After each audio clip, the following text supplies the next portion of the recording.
Thank you for watching. My name is Advocate Mohammed Abduroaf, and today I'll be answering a question that was sent to us. The question is as follows. Dear Advocate, the mother of my child does not want me to have access to my 12-year-old child. We were never married. Last contact was in 2020. So let's deal with the facts. The last time he had contact with the child was about 4 years ago, 4 years ago in 2020. And he is the biological father of the child, but the mother refuses him to have contact with the child. What can he do?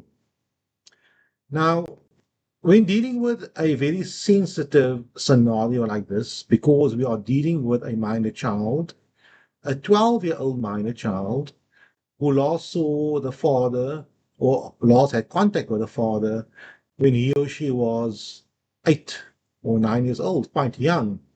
Now the child is 12 years old, and the father would like to have contact with his child, and the mother refuses that from happening.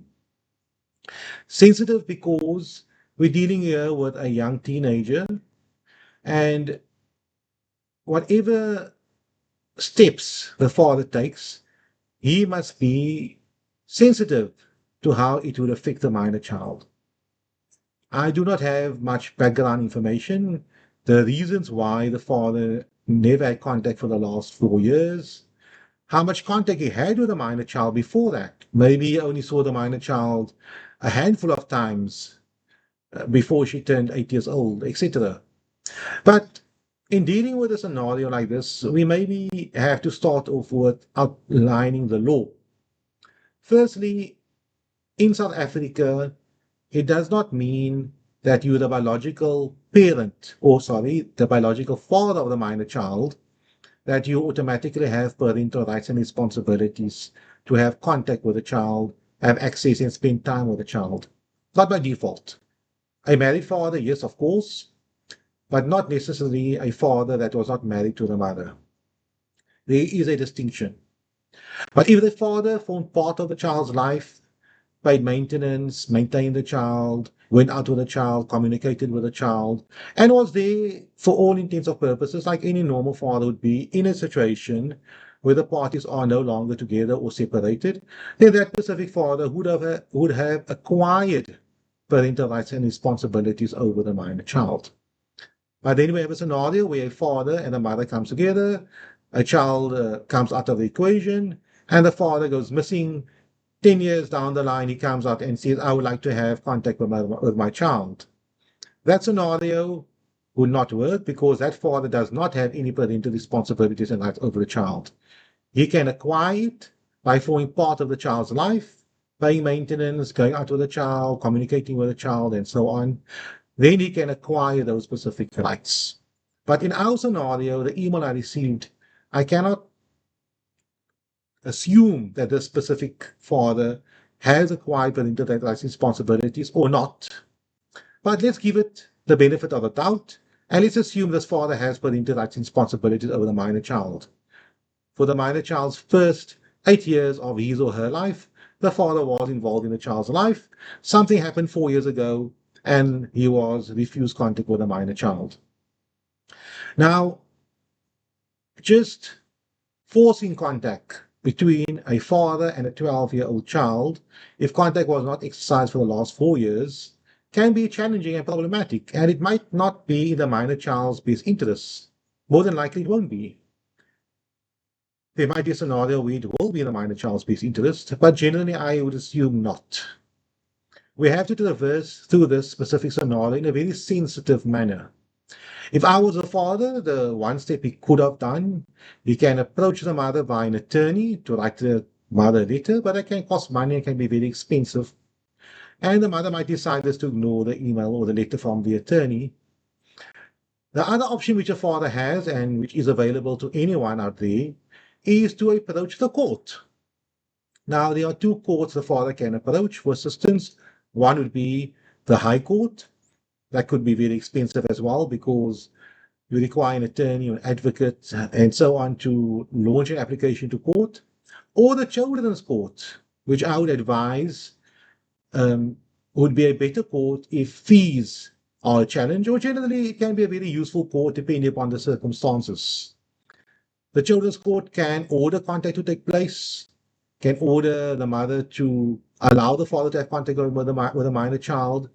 The children's court can also order an assessment and investigation, get the family advocate's office on board, get a social worker on board to assist in advising and educating the court on these specific dynamics regarding the minor child.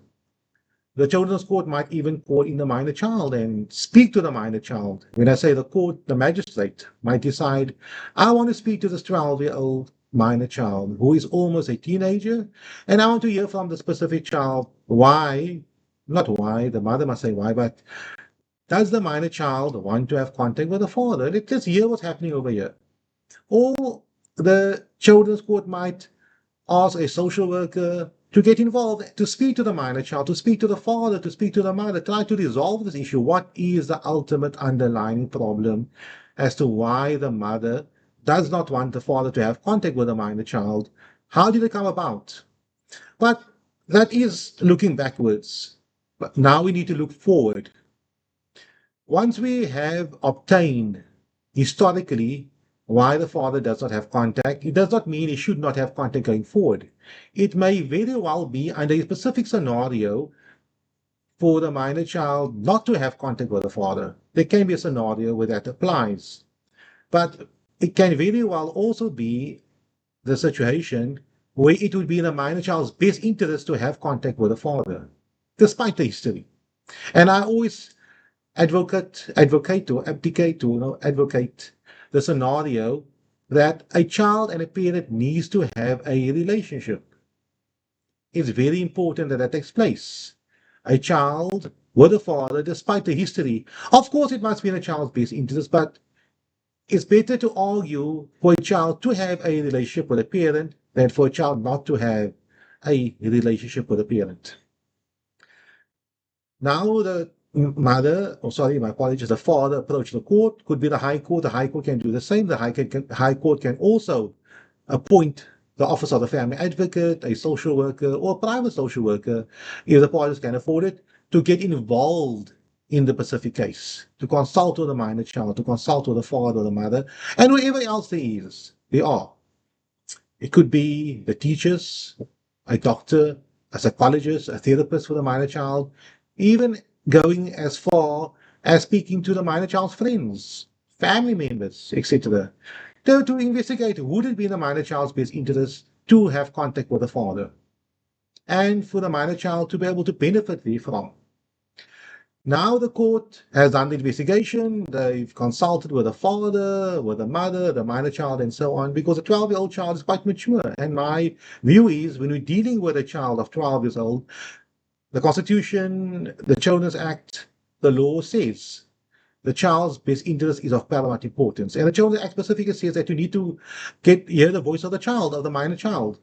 Now, after having heard what the minor child said, the court will listen to what the parties had to say, and the court now ultimately will make a decision as to what is in the minor child's best interest.